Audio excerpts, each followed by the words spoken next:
అత్యంత మాకు ప్రియమైన దేవుని బిడ్డలందరికీ ఈ ఉదయకాల సమయంలో మన ప్రభు అయిన యేసుక్రీస్తు శ్రేష్టమైన నామంలో మీ అందరికి కూడా శుభములు తెలియజేస్తున్నానండి. బాగున్నారు కదా? మీరంతా కూడా క్షేమంగా ఉన్నారని నమ్ముతున్నాను. నేను మన ప్రభు గొప్ప దేవుడు. ఆయన నిన్నటికాల సమయం అంతా కూడా మనల్ని కాచి కాపాడి ఈ దినమును మనకు బహుమానంగా కానుక ఇచ్చినాడు కాబట్టి ఆయన పరిశుద్ధ నామానికి మహిమ కలుగును గాక. ఉదయకాల సమయంలో మనం వాగ్దానం కోసం ఎదురు చూస్తున్నాం కదా. పరిశుద్ధ గ్రంథాలు తెరిచినట్లయితే మొదటి యోహాను పత్రిక చూడండి. మొదటి యోహాను పత్రిక 4వ అధ్యాయము 8వ వచనం. మొదటి యోహాను పత్రిక 4వ అధ్యాయము 8వ వచనం. దేవుడు ప్రేమ స్వరూపి, ప్రేమ లేని వాడు దేవుని ఎరుగడు. దేవుని నామానికి మహిమ కలుగును గాక. మన దేవుడు ఎవరండి? ప్రేమ స్వరూపం కలిగినటువంటి గొప్ప దేవుడు. ఈరోజు మనం క్రైస్తవులమే, నేను దేవుని బిడ్డని, నేను క్రైస్తవుని, చిన్నప్పటి నుంచి క్రైస్తవుని అనుకుంటూ మనం గొప్పలు చెప్పుకుంటూ ఉంటాం కదా. క్రైస్తవుడు అనగా క్రీస్తును వెంబడించేవారు, క్రీస్తు పోలికలో నడుచుకునే వాళ్ళు, క్రీస్తు చూపిన ప్రేమ చూపగలిగినటువంటి వాళ్ళు దేవుని బిడ్డలు క్రైస్తవులు అని పిలుస్తారనమాట. ఈ కాలంలో అలా కాదు, అంతా వ్యతిరేకం అవుతుంది కదండి. మరి దేవుడు మనకి ఎంత ప్రేమ చూపించాడు మన పట్ల. ఆయన ప్రాణాన్నే మన కోసం బలర్పించాడు, పరలోకం విడిచిపెట్టి వచ్చాడు. అంతేకాకుండా ఆయన ప్రేమ ఈ లోకాన్ని ఎంతో ప్రేమించినాడు ఆయన. ఈరోజు నువ్వు మరి ఈ తోటి సహోదరుల్ని ప్రేమించలేకపోతున్నావా? ఎక్కమ్మక్కన కుటుంబాలను ప్రేమించలేకపోతున్నావా? సంఘస్థుల్ని ప్రేమించలేకపోతున్నావా? సేవకుల్ని ప్రేమించలేకపోతున్నావా? దేవుడు ప్రేమ స్వరూపం కలిగిన దేవుడు కాబట్టి ఆయన పోలికల్లో మనము నడుచుకోవాలని దేవుని పేరట మనం చేస్తున్నాను. జ్ఞాపకం ఉంచుకోండి. సాధు సుందర్ సింగ్ అనేటువంటి గొప్ప దైవసేవకుడు ఆయన. సాధు సుందర్ సింగ్ మన అందరికి కూడా తెలిసినటువంటి వ్యక్తే, గొప్ప దైవసేవకుడు. ఆయన హిమాలయ ప్రదేశానికి వెళ్ళాడు సువార్త ప్రకటించడానికి. అక్కడ జనాలకి సువార్త ప్రకటించడానికి హిమాలయ ప్రదేశం వెళ్ళాడంట. హిమాలయ ప్రదేశంలో ఏముంటుంది? ఎక్కువ చలి, మంచు, ఐస్, అట్లే గాలి తగులుతుంటే ఆ గాల్లో ఐస్ వచ్చి అట్లే ఒంటి మీద పేరుకొని అనమాట.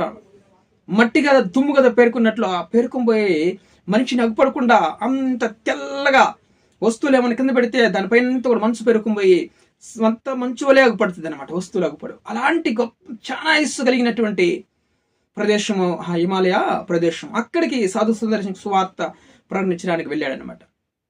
ఒకరోజు ఆయన ఒక ఎత్తైన స్థలానికి నడుచుకుంటూ వెళ్తున్నారు. మెట్ల మీద నడుస్తూ వెళ్తున్నప్పుడు, ఆ యొక్క అడవి గుండా వెళుతున్నప్పుడు భయంకరమైనటువంటి తనతో పాటు ఇద్దరు స్నేహితులు కూడా వెళ్తున్నారు. వెళ్తున్న సమయంలో భయంకరమైనటువంటి ఐస్ గాలి, ఐస్ అట్లే వచ్చి మన హృదయాన్ని, నరాల్ని అంతా కూడా కప్పేస్తుందన్నమాట. అంత గొప్ప ఐసు, ఎక్కువ ఐస్ గాలి పీల్చినప్పుడు తన ఒంటికి ఆ గాలి తగులుతుండగానే అంతా కూడా ఐస్ పేరుకోబోతుంది అనమాట. ఆ సమయంలో చలికి గడగడ వణుకుతున్నారు. వణుకుతున్నారు మన ప్రాణాన్ని చేతులు పట్టుకొని ఉంటున్నారు. అయ్యో బ్రతుకుతామా లేదనేటువంటి వాళ్ళకి నమ్మకం కూడా లేకుండా అటువంటి పరిస్థితుల్లో నడుచుకుంటూ వెళ్తుంటుండగా తన స్నేహితుడు పడిపోయాడు. ఆ చలికి తట్టుకోలేక ఐస్ అయిపోయి పడిపోయినాడు. పడిపోయి ప్రాణాన్ని కొట్టగలాడుతూ ఉన్నాడు. మరి నడవలేకపోతున్నాడు. ఇప్పుడు ఎలా, ఏం చేయాలో అర్థం కానిటువంటి పరిస్థితిలో సాధు సుందర్ సింగ్ ఆలోచన చేస్తూ ఉన్నాడు. ఆ స్నేహితుడిని ఎలాగైనా కాపాడాలని చూస్తున్నాడు. తన తోటి సహోదరుడు అంటున్నాడు, అతడు ఎలాగ చనిపోతాడు, మన బ్రతకాలి కదా, సువార్త ప్రకటించాలంటే పదా వెళదాము, వచ్చేయి, అతను విడిచిపెట్టేయి, అతని గురించి ఆలోచించేద్దు అని అంటున్నాడు. కానీ సాధు సింగ్కి మనసు ఒప్పుకోలేదు. ఎలాగైనా సరే అతన్ని కాపాడాలి, ఎలాగైనా సరే అతన్ని రక్షించాలని ఆలోచన చేస్తూ ఉన్నాడు. సరే నీ ఇష్టము, నీ ప్రాణాలు కాపాడుకుంటే రా, లేదంటే నేను మాత్రం వెళ్ళిపోతున్నానని చెప్పి నీ ఇష్టం అని చెప్పి అతను వెళ్ళిపోయాడు. నడుచుకుంటూ వెళ్ళిపోయాడు. అతను చలిలో వణుక్కుంటూ గడగడ వణుకుతూ ఐస్ ఇంకా ఎక్కువైపోతుంది. సరే ఏం చేయాలో అర్థం కాని పరిస్థితిలో సాధు సింగ్ ఏం చేసినాడంటే అతని 2 చేతులు మరి తీసుకొని అట్లా భుజం మీద వేసుకున్నాడు. అతన్ని వెనక చంకపిల్లి వేసుకున్నట్లు ఇట్లా చేతులు ఇట్లా పైకి ఎత్తి తన వీపు కానిచ్చుకొని అతన్ని ఎత్తుకొని నడుచుకుంటూ వస్తుండగా తన ఒంట్లో ఉన్నటువంటి వేడంతా కూడా బయటకు వచ్చిందంట. బయటకు వచ్చి తన శరీరానికి అంటుకుంది. ఆ వెనక ఎత్తుకున్నటువంటి ఆ వ్యక్తి యొక్క ఒంట్లో ఉన్నటువంటి ఆ విడంతా కూడా వచ్చి సాధు సింగన్ని ఆ యొక్క ఒంట్లోకి అంటుకున్నది అనమాట. అప్పుడు ఏమైంది, వెట్టగలిగింది. ఒక మనిషి అతుక్కున్నప్పుడు ఏమవుతుంది, వెట్టగలుగుతుంది అంటే చెమట, వేడి తన ఇద్దరు ఒంట్ల నుంచి వేడి బయటకు వచ్చి ఒకరికొకరికి తగులుతుంది అనమాట. ఆ వేడి తగిలినప్పుడు కాస్త చలి అట్లా తగ్గినట్టు అనిపించింది వాళ్ళకి. చలి తగ్గినట్టు అనిపించినప్పుడు వాళ్ళిద్దరు కూడా చలికి తట్టుకొని వెళుతూ ఉన్నారు. వెళుతూ అతన్ని మోసుకొని వెళ్తూ ఉంటుండగా చూడండి, ఒక వ్యక్తి దావీదుకు కూడా అప్పుడు వెట్టగలిగింది కదా ఒక సమయంలో. అలాగా వాళ్ళిద్దరికి వెట్టగలిగినప్పుడు వాళ్ళకి వేడి బయటకు వచ్చి ఆ చలి కొంచెం తగ్గిపోయింది అనమాట. నార్మల్ స్టేజ్కి వచ్చినట్లు వాళ్ళు కొంచెం తట్టుకున్నారు చలికి, ఆ వేడి బయటకు వచ్చినప్పుడు.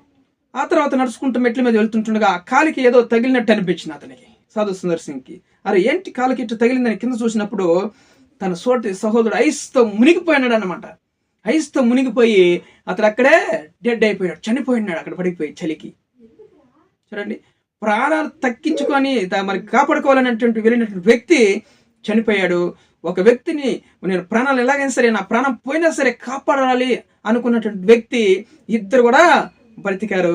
దేవుని పరిశుద్ధ నామమునకు మహిమ కలుగును గాక. చూసారా, క్రీస్తు ప్రేమను ఎలాగ చూపించాడు ఆ సాధు సుందర్ సింగ్. అక్కడ సువార్త ప్రకటించడానికి వెళ్ళినటువంటి వ్యక్తి తన తోటి సహోదరుని విడిచిపెట్టి బాధలో ఉన్నప్పుడు వెళ్ళలేక అతడు ఎలాగైనా సరే ప్రయత్నం చేసి ఆలోచన చేసినప్పుడు అతనికి దేవుడు ఇచ్చిన జ్ఞానం ద్వారా అతన్ని వెతుకోవడం ద్వారా ఆ వేడి వచ్చి వాళ్ళిద్దరు కూడా బ్రతికారు. తన ప్రాణాలను కాపాడుకోవాల్సిన విడిచిపెట్టి వెళ్ళినటువంటి వ్యక్తి అతను చనిపోయాడు. కానీ వీళ్ళిద్దరు కూడా ప్రాణాలు పోయినా పర్వాలేదు, అతని స్నేహితుని కాపాడాలన్నటువంటి వ్యక్తి బ్రతికాడు, అతని తోటి సహోదరుడు బ్రతికాడు.